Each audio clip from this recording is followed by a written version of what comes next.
You know what time it is. Oh, yeah. Let's try. Oh, God, yes. Oh, yeah. And guys, I was supposed to give a shout out to Damian Priest. I hope I'm saying that last name right, Priest. But shout out, Damian. He apparently likes all my videos. I don't know. Just was giving him a shout out. A favor to somebody, you know. So there you go. What's up, Damian? Anyway, guys. We know Jangalang. We still missing subs in here. If you look there and yeah, over here, right there, when I took subs out of here and my little trim boards, I just used the motors as like a screw holder. And I've been driving around like that. I pulled 2 subs out of here to take to my buddy Kyle in Texas. And ever since I got back, I just been driving it like that. God, I need to get the black Jeep done so I can start driving it. But the weather is just terrible. Oh, the weather's cold. I don't like cold, guys. I know I'm from like the St. Louis area of Missouri, but honestly, I come from a long line of tropical people. We're just going to say that. We're just going to say tropical. And I got a bent ear on my hat, man. It's not cool. I'm trying to, yeah, whatever. It adds character. So, yeah, that's why I'm wearing the hat because, well, I mean, the uncanny fashion for one. And, yeah, it's cold. So, I released a video yesterday telling y'all about the Woofer Shop. And some guy named Alex right here in South Carolina was my first order, my first official order. Thank you, Alex. That was awesome. Can't remember your last name, but yeah, anyway. I'm terrible. Memory's old. I'm getting old, I guess. I don't know. Memory's terrible, though. What were we talking about? Oh, yeah, the Woofer Shop. So, yeah. And I've had a couple orders on there. Thank you, guys. I appreciate it. Guys, it's never too late to do something. If you want to try something, go for it. I mean, I'm trying this, with the Woofer Shop thing. Is it a lot of work? Yes, it is a lot of work putting all this shit together. But is it worth it? I hope. I mean, at the end of the day, even if I fail, I'll be like, I tried it at least, Who knows? If you don't take a chance, you ain't never going to know whether you're not, you'd have been a success at anything. So, like, God, I put some videos on TikTok a while back, last week, of like my first ever hair trick in the car radio game. Now, y'all know I got in car radio when I was like young, all through the 90s, basically, I was in the car radio. Jumped back in it in the early 2000s and back out. And then I built this Jeep the first time in 2019. So, later 2019, I did my first hair trick and I had it on video. I thought it was cool.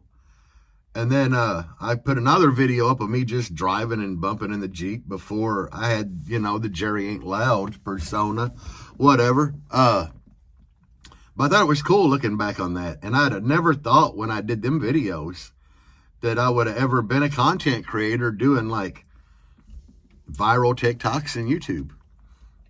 You never know where life's going to take you, guys. That's the whole point of that. Yeah, you never really know where life will take you. And I just ride with it, I mean, I'd go with the flow, guys. It ain't like I ever planned anything out long term.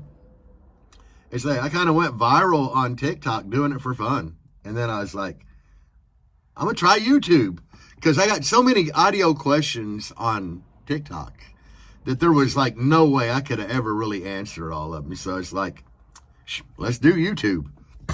And then, here we are. And I got the idea to start like a little online business. So here we are with that. So guys, just try it. That's all. Like I said in the other video, I already had an LLC and that was the hard part. And if you're going to do something, just get an LLC. I watch videos on TikTok. I saw a guy the other day talking about he got out of prison and nobody wanted to rent him a house because he's a felon. So he found the loophole, which is a LLC. He got himself a LLC, and then when he filled out a rental application, rather than putting his information, he put the information for the business and let him right in, you know. So you can do a lot of things with LLC. I didn't have one for that reason. I got an LLC because I was getting paid from like TikTok. I was a Down for Sound affiliate. And you know, JP, he probably got 2 accountants. So of course he sent me a 1099. I had 2, I got a 1099. So I had money coming in from a few different places. Not a lot, but still, I don't know how to do them taxes. So I had to get an accountant. And one of the first things my accountant was like, you need to get an LLC. I did. Anyway, guys, I've been missing bass. I still got to pull all these out. I haven't like done nothing in here. You know, I started the Blazer doors. I haven't touched them. The black Jeep, haven't touched it. I need to do stuff in here. Haven't touched it. I got to build 2 subs to put back in here with the other team subs that I have, which 2 of them is in my wife's Edge. I got to do all kind of like swapping around before this thing's even playing again. Yeah, the Blazer ain't playing. I got a lot going on. And it's too damn cold for me to do anything. I hate cold weather. But now that we've wasted 6 minutes of what could have been a good video, I see people post all the time about amplifiers. And I just want to talk a little bit about amplifiers. You know, Bear Vids did a video. I haven't watched it yet, but I'm pretty sure his conclusion are that full bridge amplifiers can be just as clean as your regular old Korean or Chinese Korean.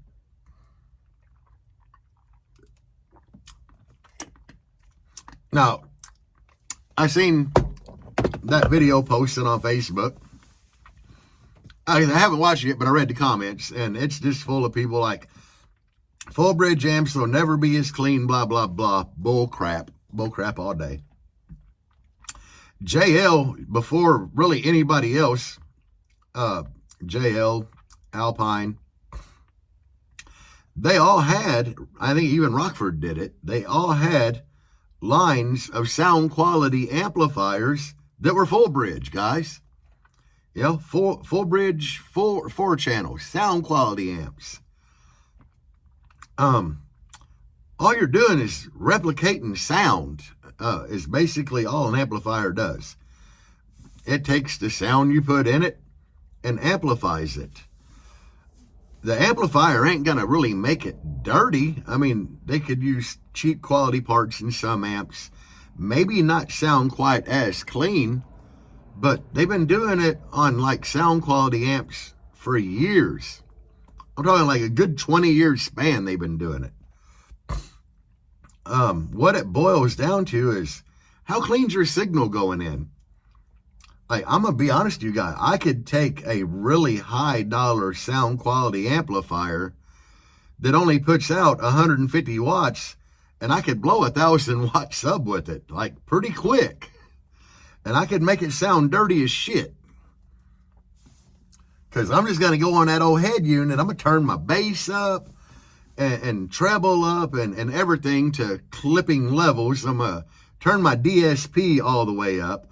I'm going to feed the signal into that amplifier to where I make sure, you know, with the no scope that we got some really squared off waves. And that 150 watts, it might put 170 out when you're overdriving it into clipping. But I'll make sure that 170 watts blows that 1,000 watt subwoofer. And I could do it all day long. You know, distortion causes excess heat and so on and so forth, and things go wrong. I ran tar amps in here. Everybody wants to bash on the old tar amps. I ran 4 MD8Ks in here.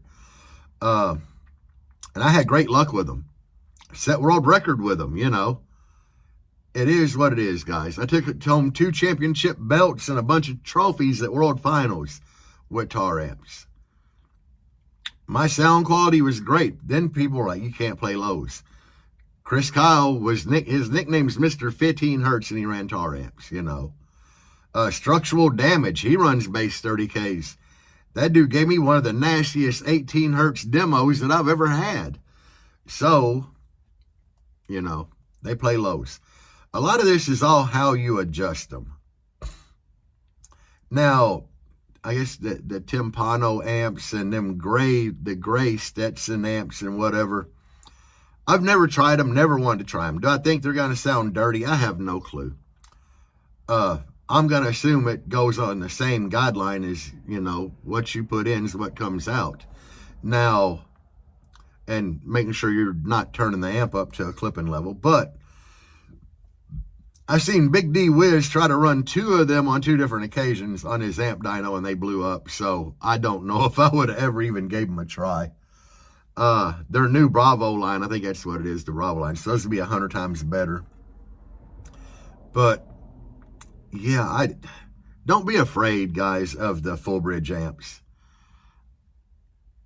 I don't have a preference, really. I like my Koreans. I love my DS18 amps. One, because of the power output and the footprint size of them.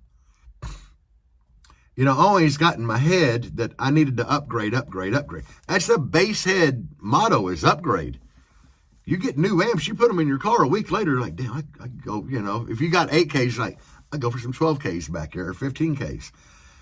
That's just a bass head thing. We always want to upgrade.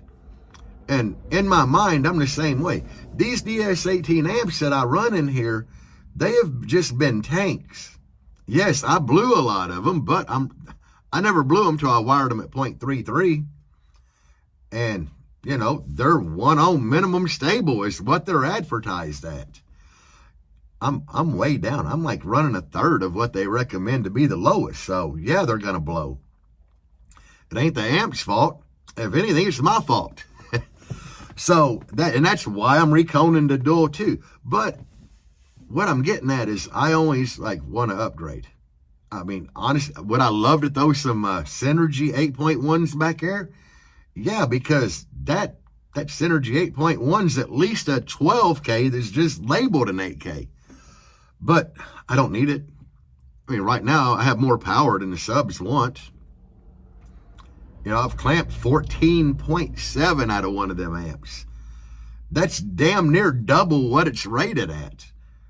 And yeah, in my mind, I want to upgrade, but in all reality, I don't need to. I don't have room for any longer of an amp. The amps I have are perfect. And they've just been amazing amps. You know, one of the comments I got when I posted that I got that 14.7 out of an 8K is, a lot of people were like, well, according to the internet and basshead groups, only Salt 8Ks can make that kind of power. Well, DS18 did it. But anyway, what I'm getting at, guys, you know, I know a lot of you guys love DS18, a lot of you don't. It is what it is. At the end of the day, don't be afraid to run the full bridge amplifiers. You know, the Black Jeep build that I'm doing, I'm putting full bridge amps right on them subs, because I have them laying there and I had no problem with them. You know, everybody's got a preference. They do, you know, and full bridge amps have definitely gotten a bad rap. A lot of companies make full bridge amplifiers and they really do it cheaply. I'm going to say my vote, I would stick with like Tar amps all day. I definitely have nothing against Tar amps. Now, I'm going to be honest with you, I've never wanted to run their mids and highs amps, like never. And I'm going to tell you why. That only having 3 speaker terminals to hook 2 speakers up weirds me out, guys. I know in reality it might work, but I don't like it. It's like in my head, how is that center terminal 1 speaker ground, but the other speaker's positive? I don't know. I don't like it. I just don't. It weirds me out. And I don't like them screw terminals like the old amplifiers had, where you got like the screw with the little square thingy on it and the wire goes under. I hate them. I hate them, hate them, hate them.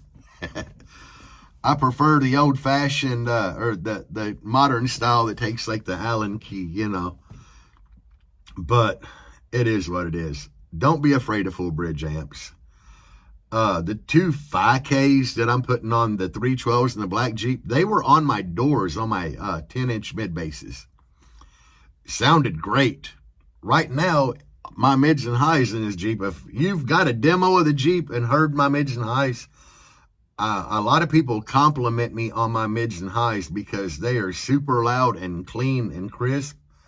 And all of the amps right now on my mids and highs are Def Bonts full bridge. They are all full bridge amps. They are, you know, kind of like the Sundown SFB, you know, 500 by 4, 300 by 4, whatever. That's pretty much they're like that, you know. Only they're Def Bonts brand. They sound great. I do run the Korean half bridges on the subwoofers, but I did good with the tar amps on there. And which is funny is when I had the tar amps, I had full bridge on sub and half bridge amps on my doors back then. And I've kind of swapped it around at some point. But yeah, don't be afraid of the full bridge. Like I said, I'm not biased on it. I'll run either one. It's like if I didn't have amps and somebody was like, man, I cut you a hell of a deal on these tar amps, I have them in here beating, enjoying bass. That's what it's all about, is enjoying bass and setting everything clean to where you don't get any clipping. But anyway, that's all I really got today. I just wanted to talk about that because there's so much misinformation out there about the full bridge amps, or a lot of people call them Brazilian. Yes, tar amps are Brazilian, but they're just full bridge amps. And for those of you that don't know, when you strap two half bridge amps, you've created a full bridge amp. That's all it is like strapping two amplifiers together. It's just they strap two amps together on one circuit board. That's all full bridge is. Like the toroidal coils and stuff like that, they share them. But anyway, guys, those of you that have been to the woofer shop and just checked it out, I appreciate you. I appreciate it. All the support I get. When you like my videos, I appreciate that too. If you share them, I like that too. If you leave a comment, I love that shit because I try to read it when I get home at night and answer questions. Jerry been slipping, guys. I'm not even going to lie. I have been slipping because I've been working on this website and it's taken away time from cuddling with the wife, from reading and answering comments like I should, and a bunch of other things. So please don't hate me on that. I'll be trying. But I do appreciate everything you guys do. And if you want to buy something from my site, I appreciate that too. I am going to try to add more things. I've got the okay to add DS18 on there. It's just they have so many products. They got just tons of stuff that I'm trying to pick and choose what I am gonna add on there. But I can get anything DS18. So if you need something DS18 and you feel like supporting me, if it ain't on the website, just message me and let me know what you want and we'll get it to you. But I'm trying to add that, and I'm looking and shopping around, checking out other places of things to add. Like somebody mentioned I should add Def Bonts. I haven't even talked to Vlad yet. I don't even know how to go about talking to Vlad about it because it's a really big company and I don't even know if they're going to want to deal with me or not. Like I had talked to John Ken about Rogue and he's like, right now, I think there's only like 2 places online that can sell Rogue and the rest is brick and mortar shops. So I can't even, I got the no on Rogue audio because I know a lot of people like it, I've never tried it personally. I've heard it. It sounds great. But then again, I've heard DS18 stunt walls. They sound great. McLaren, they sound great. A lot of these speakers are all made at the same exact facility with just different logos put on them. That's fact, guys, But a lot of people just, they like that brand, even though it's the same as something else. But anyway, I'm trying, guys. I'm trying to get more stuff added on there. I do have more stuff to add. It's just finding the time to do it. But if you watch this video all the way through, thank you. Give me a like. You know, if you're not subscribed, give me a subscribe. Now I sound like all the other YouTubers begging. I think Puddin does that. Yeah, Puddin's Fab Shop. So if Puddin does it, I can do it. Like and subscribe. Thank you, guys. Peace out. And as always, Bass on.